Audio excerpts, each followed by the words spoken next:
जय श्री राम, जय श्री कृष्ण, जय भोलेनाथ। भक्तों, सेवक सत्यानंद स्वामी श्री कृष्ण मंदिर धार्मिक आयोजन न्यास, इंदिरा कॉलोनी, विनय नगर, ग्वालियर, मध्य प्रदेश निवेदन करता है कि आजकल फेसबुक पर, व्हाट्सएप पर बहुत ही धोखाधड़ी होने लगी है। इन धोखेबाजों से बचें। मानव अपने कर्मों का फल तो भोग ही रहा है, फिर भी नहीं समझता कि अपने को आगे का रास्ता अच्छा साफ करना चाहिए। मैंने पहले भी आगाह किया था, मैं तो भुक्तभोगी हूँ। मैंने इतने जीवन काटा, इस दुनिया में बहुत कुछ देखा है, अनुभव किया है, अपने जीवन में ढाला है। आजकल फेसबुक पर, व्हाट्सएप पर शादी मैरिज कराने के लिए बहुत एडवर्टाइज आती हैं, जिसमें से 15-20 साल की लड़कियों से लेकर 60-65 साल की स्त्रियों तक के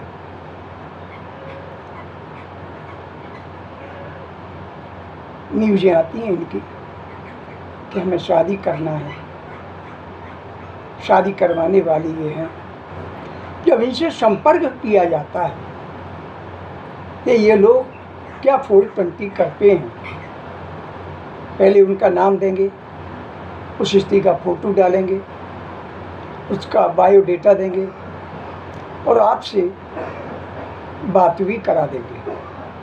आपको पक्का कर लेंगे कि हाँ, आप शादी करने के लिए तैयार हैं। फिर आपसे पैसे लेने की ठगी विद्या करते हैं कि 2000 डालो, 1500 डालो, 3000 डालो, 4000 डालो, जैसी पट जाए। जैसे पैसे आप डालेंगे, उसके बाद फिर बात नहीं होती है। जो नंबर ये देते हैं उस पर ना बात होती है, ना कोई शादी होती है, ना विवाह होते हैं। ये धोखाधड़ी बहुत दिनों से चली आ रही है। इसके लिए मैंने प्रशासन से कई बार मांग की है, फेसबुक और यूट्यूब के माध्यम से भी मांग की है कि धोखाधड़ी करने वाले हैं ये सब लोग, इनके ऊपर प्रतिबंध लगाया जाए। शादी विवाह के नाम पर लोगों से ठगी विद्या करते हैं। राष्ट्रपति को भी मैंने भेजा है, प्रधानमंत्री जी को भी भेजा है और प्रदेश के मुख्यमंत्री को भी भेजा है, लेकिन काफ़ी समय होने के पश्चात कोई कार्रवाई नहीं की गई। और हमारे युवा लोग, वृद्ध लोग आवश्यकता के अनुसार लुट रहे हैं और पैसे दे देते हैं, फिर कोई काम बनता नहीं। मैं प्रशासन से इस वीडियो के माध्यम से प्रधानमंत्री श्री नरेंद्र मोदी, माननीय श्री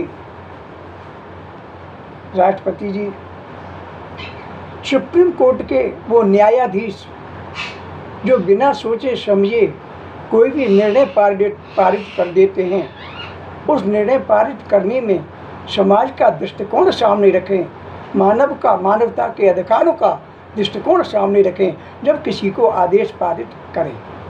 ये मुख्य न्यायाधीश जी से निवेदन करता हूँ हाथ जोड़कर, क्योंकि आए दिन ये देखा जाता है जैसा नेता लोग कहते हैं उसी के आधार पर आप लोग न्याय प्रणाली चलाते हैं।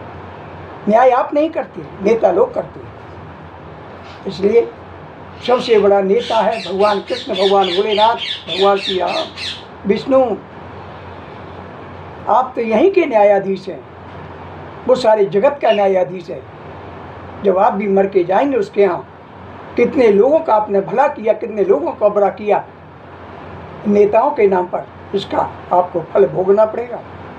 पूर्व जन्म के कर्म के फलन, अच्छे कर्म के कारण आप न्यायाधीश बने, अच्छा पद मिला, उस पद की गरिमा रखते हुए किसी के कहने पर न्याय प्रणाली न चलाए। दूसरा, ये जो शादी मैरिज कराने वाले हैं, इनमें अच्छी अच्छी स्त्रियाँ, सुंदर स्त्रियाँ हैं, फेसबुक पर नंगे पोस्ट डालते, वीडियो डालते नंगे, जिसको देख के युवा लोग बिगड़ते हैं, माता पिताओं से दूर हो जाते हैं, घर से भाग करके शादियां कर लेते हैं। समाज का क्या हुआ, देश का क्या होगा, परिवार का क्या होगा? ये परिवार विघटित होते चले जाएंगे, समाज विघटित होता चला जाएगा, उनके माता पिता विघटित हो जाएंगे, जीवन की सब कमाई रखी रह जाती है। ये बच्चे बिगड़ रहे हैं व्हाट्सएप और फेसबुक से। इसलिए जितनी भी मैरिज कराने वाली संस्थाएं सभी को तुरंत प्रभाव से बंद किया जाए। इस कार्य के लिए से समाज को ही अधिकृत किया जाए, समाज के प्रतिष्ठित लोग ही लड़के लड़कियों की शादी करें। दूसरा, आजकल फेसबुक पर 420 और चल रही है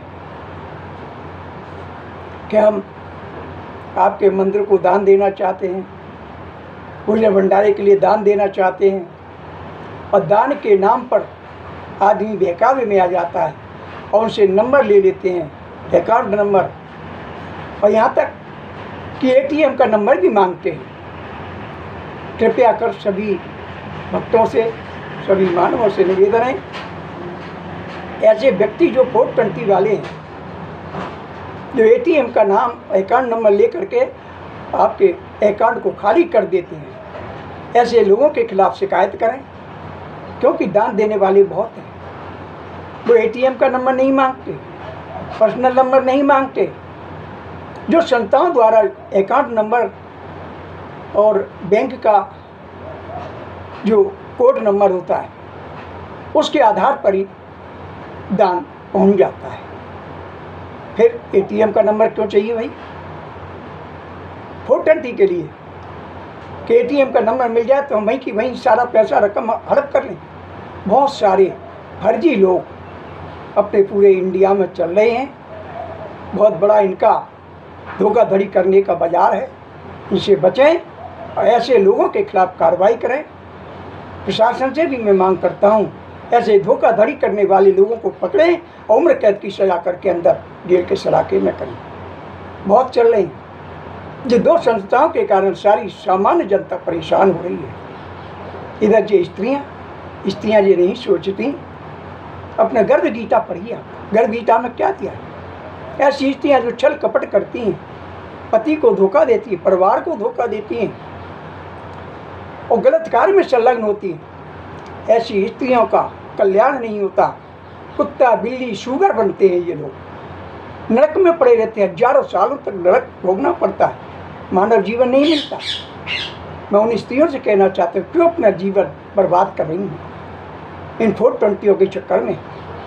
अरे तुम्हें शादी करना है, डायरेक्ट बात करिए समाज के द्वारा, सामाजिक प्रतिष्ठित व्यक्तियों के द्वारा शादी विवाह करो, आनंद से रहो, पति के साथ सुख भोगो, परिवार के साथ रहो, तो तुम्हारा कल्याण करेगा। इस प्रकार से लोगों को ठगी विद्या करके जो तुम स्त्री होते हुए दगा कर रही हैं, पैसे कमा रही हैं, ये पैसा तुम्हारे काम का नहीं है, तुमको नरक में ले जाएगा, घोर नरक में ले जाएगा।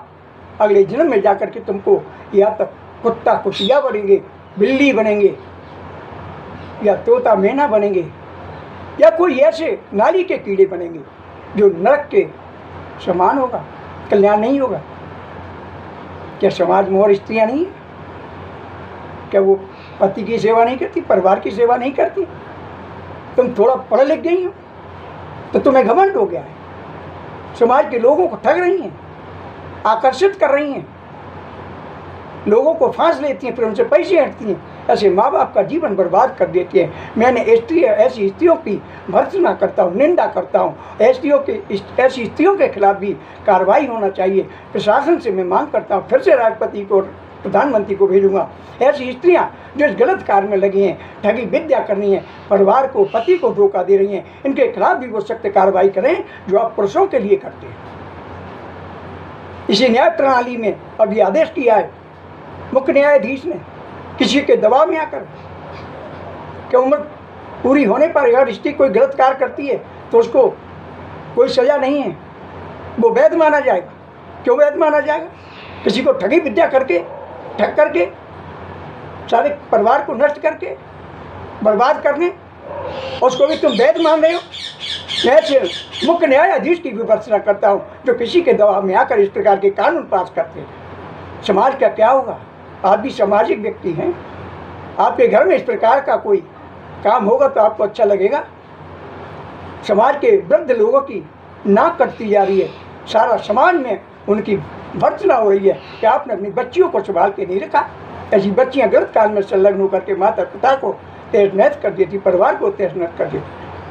कठिन से कठिन इनके लिए नियम बनाएं, पारित करें, जिससे ये दंड के भागी होंगे तो ये गलत कार्य से बच सकेंगे। सेवक सत्यानंद स्वामी सत्य बोलता है, कड़वा जरूर लगता है लेकिन बोलता सत्य। इसलिए सभी भक्तों से, सेवकों से यही निवेदन है कि ऐसे धोखाधड़ी करने वाले लोगों से बचें, ऐसी स्त्रियों से बचें जो धोखाधड़ी करके पैसे लेती है। अगर ऐसा आपके जीवन में कोई कार्य हो तो उनके खिलाफ सख्त कार्रवाई करें, लिखित में आवेदन दें और इनके खिलाफ कार्रवाई करने की कोशिश करें। और जो पैसे वाले हैं, प्रतिष्ठित लोग हैं, वो याचिका लगाएं हाई कोर्ट में, ऐसे खिलाफ लोगों के कानून बदलने के लिए, उनके खिलाफ सख्त कार्रवाई करने के लिए अपनी अर्जी दाखिल करें। क्योंकि मेरे पास इतना पैसा नहीं है, गरीब व्यक्ति हूँ, कोई आ रही हूँ जो मैं हाई कोर्टों में इतना केस में पैसा खर्च कर सकूँ। मैं अपने विचार व्यक्त कर रहा हूँ, अच्छे लगे तो इस कार्य को आगे बढ़ाओ, समाज को बर्बाद होने से बचाओ, माता पिताओं को बर्बाद होने से बचाओ और ये ठगी विद्या करने वालों के खिलाफ सख्त कार्रवाई करें। जय श्री राम, जय श्री कृष्ण।